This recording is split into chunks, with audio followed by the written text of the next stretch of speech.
बंदगी साहिब बंदगी साहिब बंदगी। संत शिरोमणि धौलपुर से और संत अध्यापक साहेब जी बुरहानपुर से, दोनों संतों के प्रवचन पूरे सुने। अभी वीडियो आपको मिलेगी, पूरा सुनिए। अपने और अपने परिवार के लिए आप भूल भलैया में फंसे हैं, पाखंडवाद में फंसे हैं, उनसे बचने के लिए इन दोनों संतों की वीडियो आ रही है एक साथ। पूरी सुनिए गौर से। अच्छी लगे लाइक करना, कमेंट करना, जो कमी नजर आए वो हम स्वीकार करेंगे, और चैनल को सब्सक्राइब करना अवश्य। साहिब बंदगी और वीडियो को शेयर करना। साहिब बंदगी प्यारे सभी संत, धर्म प्रेमी भाई एवं भक्तमती माता बहनों, और जहाँ जहाँ तक आवाज़ जा रही है सभी चेतन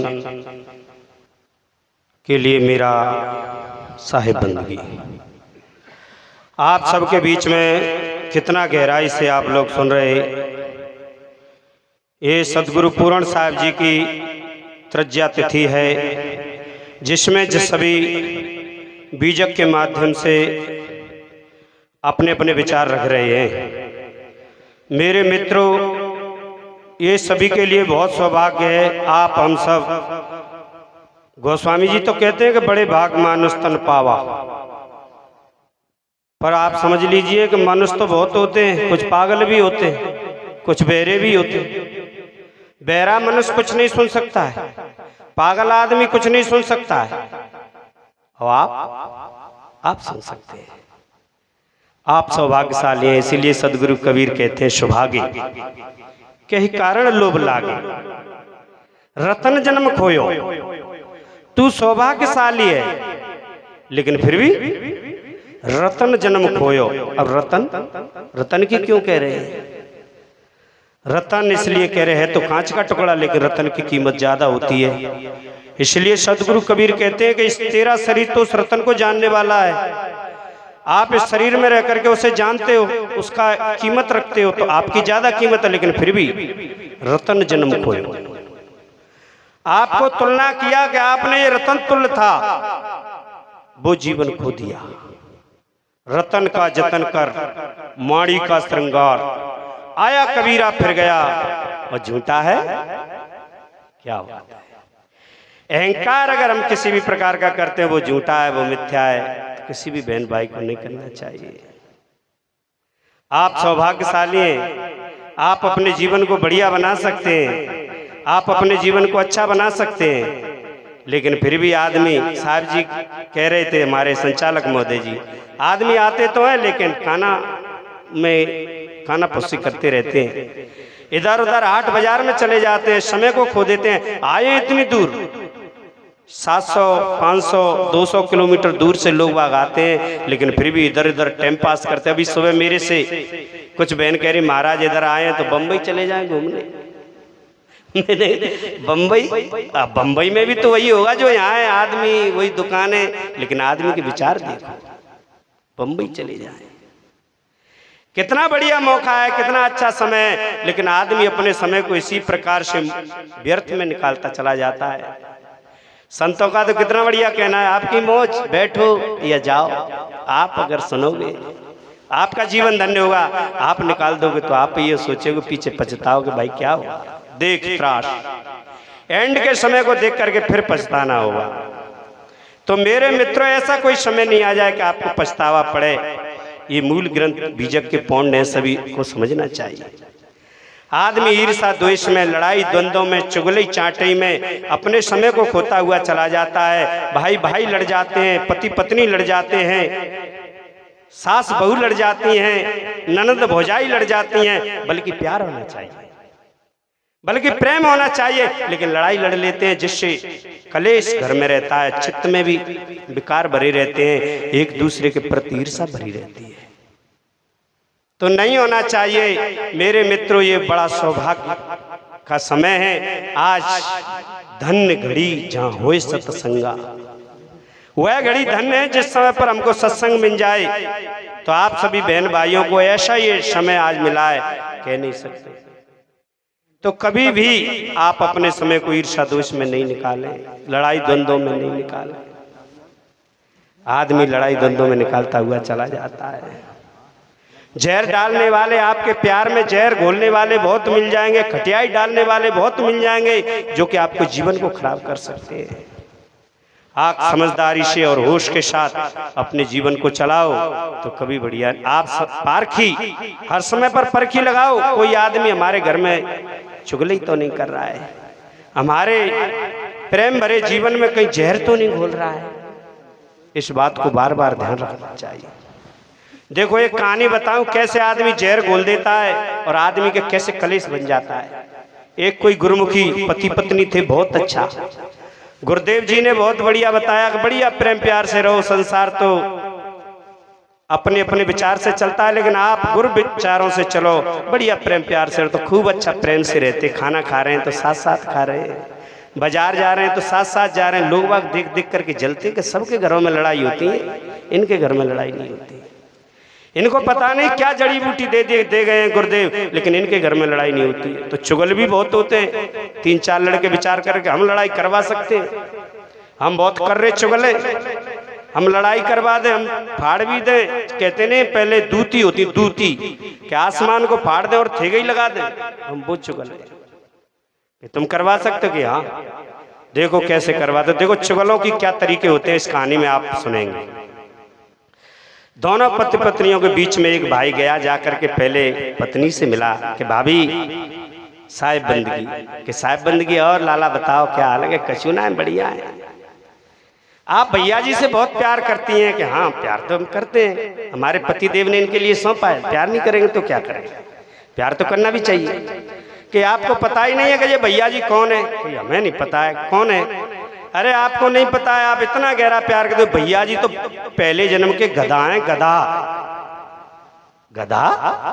अरे तू क्या कहता है भाई लाला, गधा कैसे हो? नहीं, ये गधा हैं पहले जन्म के। कैसे प्रैक्टिकल होगा? आप प्रैक्टिकल कर लेना। जब ये शाम को सोए तो सोते वक्त आप इनकी पीठ को चाट के देखना, अगर नुनखुरी लगे, नमकीन लगे तो समझना ये गधा है, अगर मीठा लगे तो ये इंसान है। अब आप जानते हैं जहर डाल दिया, पसीना में से हमेशा नमकीन आता है। जहर डाल दिया, कोई बात नहीं है। और थोड़ी देर बाद वो भाई जा करके उस भाई से मिला जो उसका पति था। क्या भैया जी नमस्ते।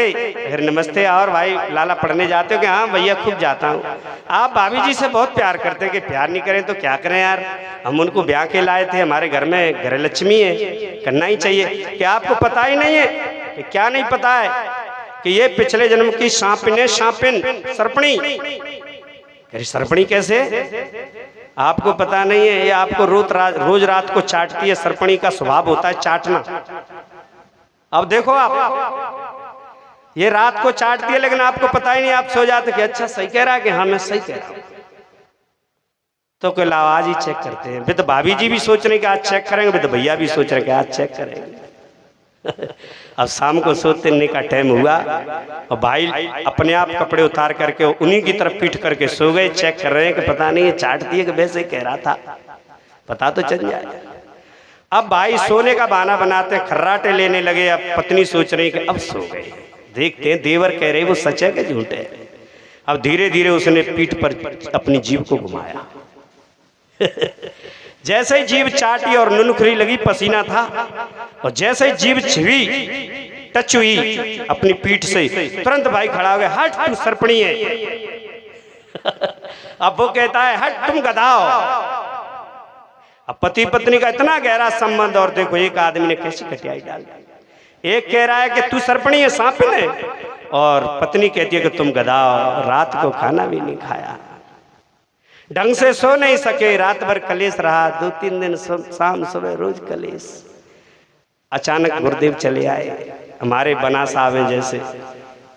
देखते ही चेहरा उतरा हुआ पत्नी का भी, क्यों भाई तुम तुम्हारे चेला थे, मामला क्या है? कि गुरुदेव ऐसे ऐसे, मेरा तो बहुत जीवन खराब हो गया, मेरी पत्नी सर्पणी है। अरे कि सांपिन कहीं नहीं होती। कौन कह रहा? कि हमारा पड़ोस में वो लड़का, वो कह रहा था। और पत्नी से मिले, क्यों भाई लड़की कैसे, क्या मामला है? तू तुम्हारी शिष्य थी। कि गुरुदेव हमारा कर्म फूट गया, हमारे माँ बाप नहीं समझ पाए, हमारी शादी गधे के साथ करा दी। क्या गधाएं तुम्हारे पति? कौन कह रहा? कि हमारे बगल वाले देवर कह रहे। अब वो गुरुदेव समझ गए कि वो खटियाई डाल गया। कहते ने दूध फाट कांजी हुआ, हुआ गिरत का नाश।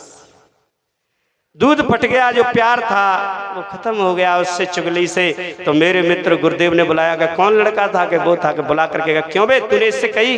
यहाँ गुरुदेव कही तो तुमसे कही? तो कहते हैं चुगली करके पछताएगो, वो जो को खुल जाए भेद बुरो तू लंको रह जाएगा। हाँ, मेरा समय पूरा हुआ। तो मेरे मित्रों, आप सभी अपने जीवन को बढ़िया तरीके से समझें, अपने जीवन को बढ़िया बनाएं। आपने मेरी बातों को बड़े ध्यान से सुना। आप सौभाग्यशाली हैं। सौभाग्य के कारण लोभ लागे, लोभ को नहीं लगाएं। लोभे जन्म गमाइया, पापे खाया पून। आप सभी जानते हैं। आज अब इतना साहेब। देखो कितनी कमाल की बात, कितने बढ़िया महात्मा को भी एक माई कहती है कि बम्बई घूमे हो, मुंबई देख के आ जाओ। सलाह देने वालों की कमी नहीं है। गजब है, बहुत बढ़िया लगा। हंसी खुशी के साथ आगे और सत्संग सुनिए। हमारे अच्छे अच्छे जिनको हम कहें सदे हुए संत, वैराग्यवान संत, हमें सदा सुख पहुंचाने वाले संत। अब ये ऐसे ऐसे संत महात्माओं के दर्शन से इनके सामने बैठकर मन शांत नहीं होगा तो कब होगा?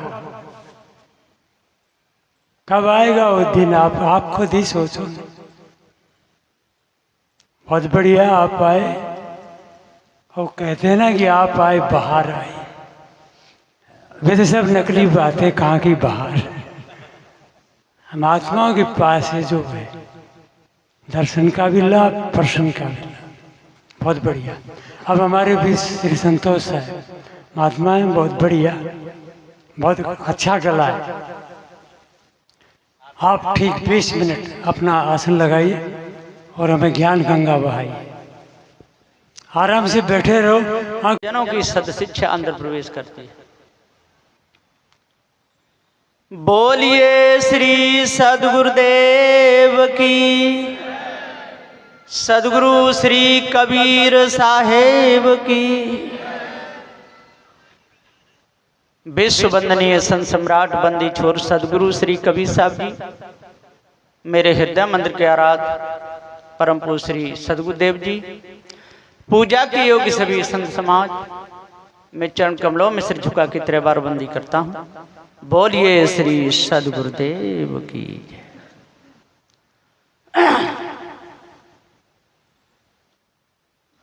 पिपलाद ऋषि ने कहा है शिष्य को समझाते हुए, उनका शिष्य कुछ गड़बड़ चलता था। कहते थे जाना है पूर्व को तो पश्चिम की ओर चलता था। फिर वो पूछता है कि गुरुजी हमको क्या करना चाहिए? तो आत्म नदीचा ज्ञातनम रहतम सुबंतम जातनम सदतम अखंडम वासना तज दे सुमन से जासन। गज पिपील का कोसम समझे अज्ञ विज्ञ होय एक समाना। चारों वर्ण समान संत को धैर्य द्वैत विषम विसराना। सुख दुख हान लाभ सम समझे मान और अपमान समाना। तिनको संत कहत समदर्शी भार्गव का है ये समझाना। वहां पर भार्गव ऋषि भी थे। यहां पर सदगुरु श्री कबीर साहब का विचार है।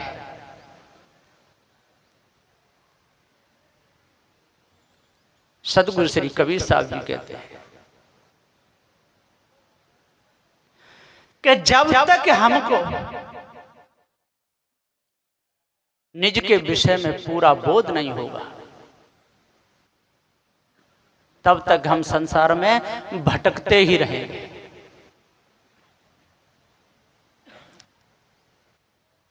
तू ही ब्रह्म, मैं भी ब्रह्म, ये भी ब्रह्म, वो भी ब्रह्म, ऊपर ब्रह्म, नीचे ब्रह्म, भीतर ब्रह्म, कोई चीज से खाली है।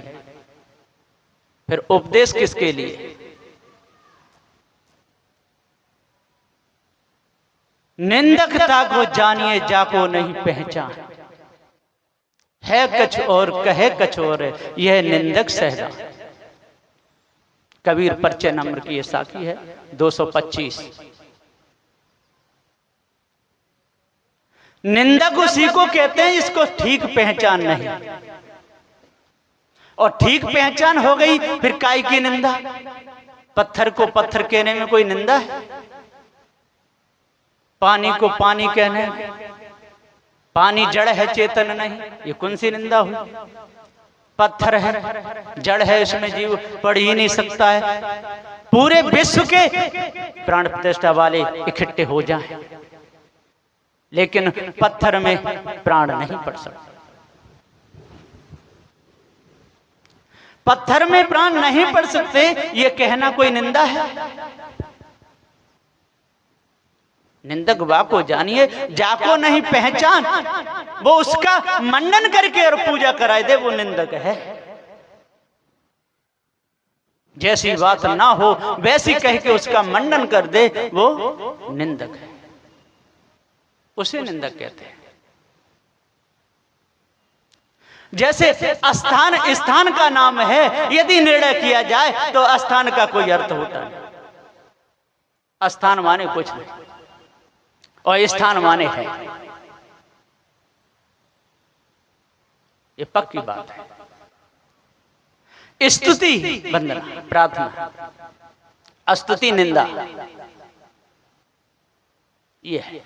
सारे संसार में स्तुति लोग करते हैं, स्तुति कोई नहीं करता।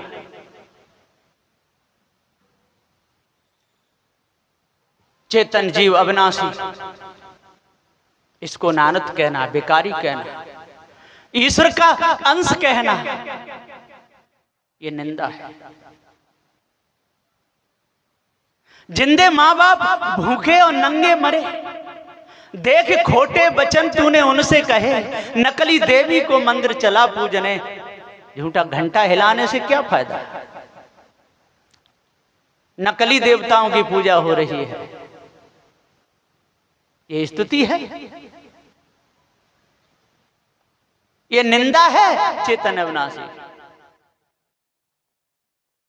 ऐसी ऐसी मूर्तियां बना देते हैं कारीगर, मूर्ति हंसती हैं, दांत भी दिखते हैं, पलक गिरते उठते हैं। क्या वो उपदेश सुनाएगी मूर्ति? विचार किया है? लोग दिव्य दरबार लगाते हैं और कहते हैं कि महादेव की कृपा से हम बोल रहे हैं, तो महादेव पे ही बुलवा, तू क्यों बोल रहा है? कितना झूठा।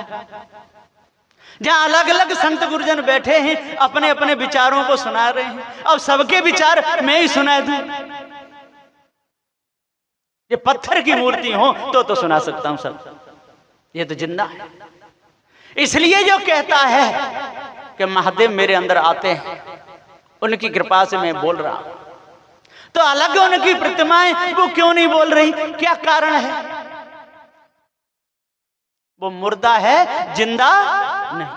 ये पहचान पक्की है। निंदकता को जानिए जाको नहीं पहचान, है कछ और कहे कछ और, है तो जड़ वो कह रहा है चेतन, है एक देशी वो कहता है सर्वदेशी। सर्वदेशी में उपदेश होता ही नहीं, एक देशी से होता है। तो चेतन जीव एक देशी है, सर्वदेशी नहीं। ईश ब्रह्म आत्म परमात्म गुरवन दृढ़ कीना, आत्मा को व्यापक मानना, ये गुरबाओं की भूल है। गुरबा किसे कहते हैं? जो गुड़ गोबर को एक कर दे, हलवा मल को एक ही में कर दे, घोलम घाल कर दे, गुमराह कर दे, उसे गुरबा कहते हैं। ये सदगुरु श्री पूरन साहब जी ने कहा कि ये गुरबा दूसरों को भी भरमाते हैं, स्वयं भूलते हैं। तो गुरबा किसे कहते हैं? कि जो गुमराह करे, धोखे में फंसा गए। सब में आत्मा, सब में व्यापक, कोई जगह खाली नहीं। तो क्या मलमूत्र में नहीं है क्या?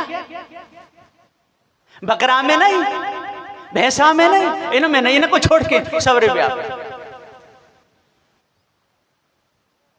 गोबर की पूजा करते हैं, गोधन बनाते हैं, मुकुट लगा देते हैं और खूब करते हैं, श्री गोवर्धन महाराज हो महाराज, त्यारे माथे मुकुट विराज रहे। कितनी पूजा करते हैं। वचकनी उंगली पर गोवर्धन पहाड़ को कृष्ण ने उठा लिया। कैसे उठाया होगा? कितना लंबा चौड़ा है पहाड़, इतना ऊंचा उतना ही नीचा रहता है। कैसी थोतली बात है। हनुमान जी धौलागिरी पर्वत को उठा लाए, उसको द्रोणागिरी भी कहते हैं। उठा के लाए और के रास्ता भूल गए। जो राम तो रो रहे थे ना, लक्ष्मण के शक्ति लगी तो रो रहे थे। क्या कह रहे थे? जब हनुमान दूसरे को मारते थे, लक्ष्मण दूसरे को मारते थे, तो राम बड़े खुश होते थे, विजय अब हो जाएगी। और जब अपने भैया के तीर लगा तब क्या कह रहे हैं? ऐसो भैया अब न मिलेगो। रो रहे हैं, एक एक आंख में से 10-10 आंसू डाल रहे हैं। ऐसो भैया अब न मिलेगो, माँ को जायो वीर भैया लक्ष्मण सो, हो गंभीर भैया लक्ष्मण सो। रो रहे हैं कि नहीं? दूसरे के लगी तो भीत में और अपने लगी तो देह। ये भूल है। इसलिए अपने जैसा दर्द ही सबका समझना चाहिए। तो हनुमान भूल गए रास्ता, तो किधर होके आए? उन्हें अयोध्या दिख नहीं पाए, पता नहीं चल पाया, और 9 महला भी नहीं दिख पाया। 9 महला बहुत ऊंचा था महाराज दशरथ का, उसी पे चढ़ के गिर गए राम के मोह में।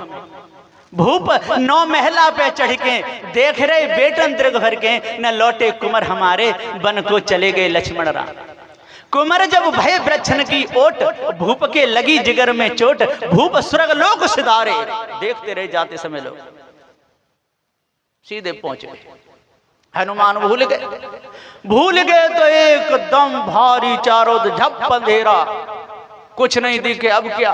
भरत जी गद्दी पे बैठे, उन्होंने तीर उठाया कि कौन है?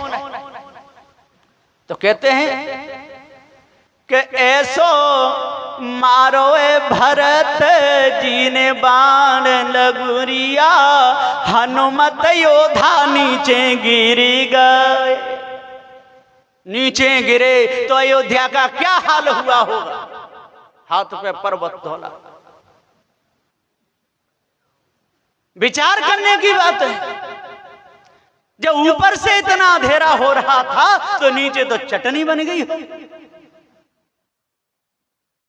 गिरे तो वीरासन से बैठ गए और हाथ पे पहाड़, और खड़े कैसे हुए होंगे लोग? मुंह में से आवाज निकली, हाय राम हाय राम। अब मैं कैसे पहुंचूंगा? भरत जी बोले, ये तो मेरे भैया का नाम है, आप कौन हो? कि भैया लक्ष्मण की शक्ति लगी है, मेघनाथ ने मारा और मैं वहां नहीं पहुंच पाया तो उनके प्राण छूट जाएंगे। भरत जी बोले, बैठो मेरे बाण पे। अब कितना लंबा चौड़ा बाण होगा हनुमान का वजन, अब पर्वत का बाण। बोले नहीं, इतना थोड़ा कमजोर हूं, जय श्री राम। फिर उड़ के चले गए।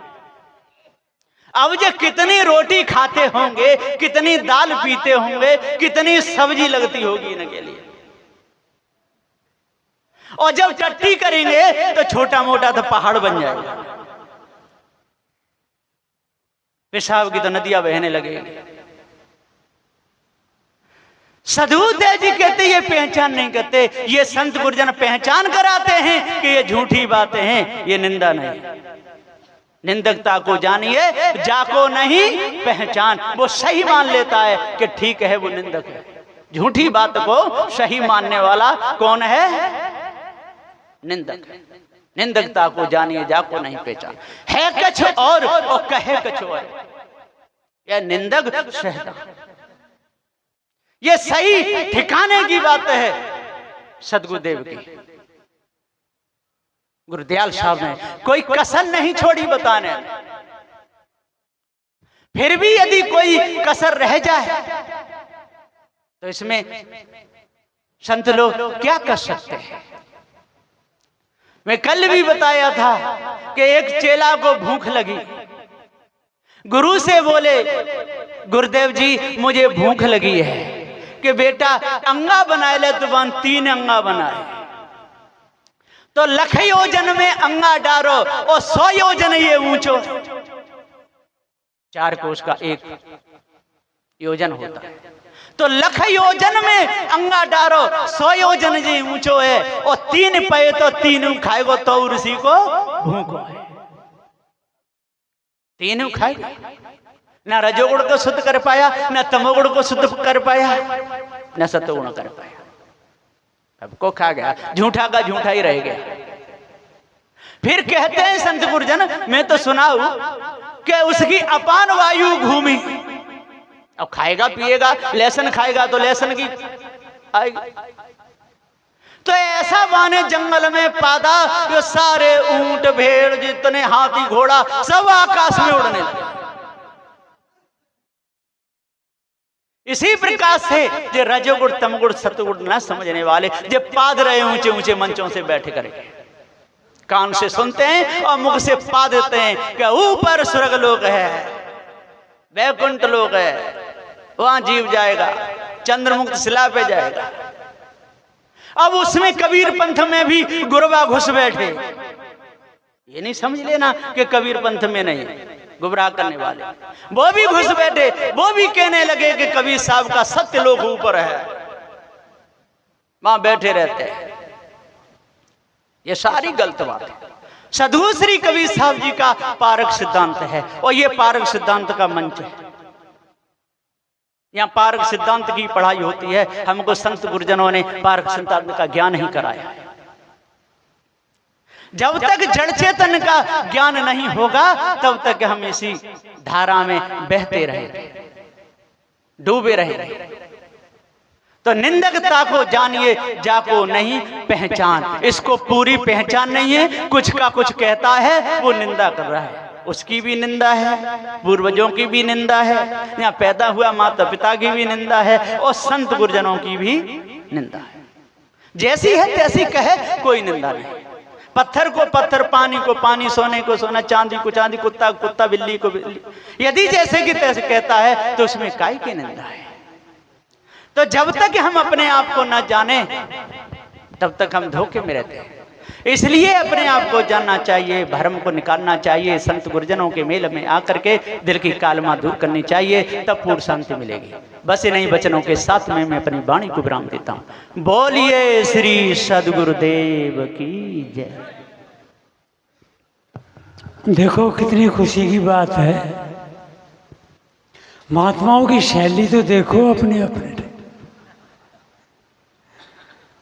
कहाँ कहाँ के उदाहरण, रूपक, दृष्टांत, बहुत बढ़िया।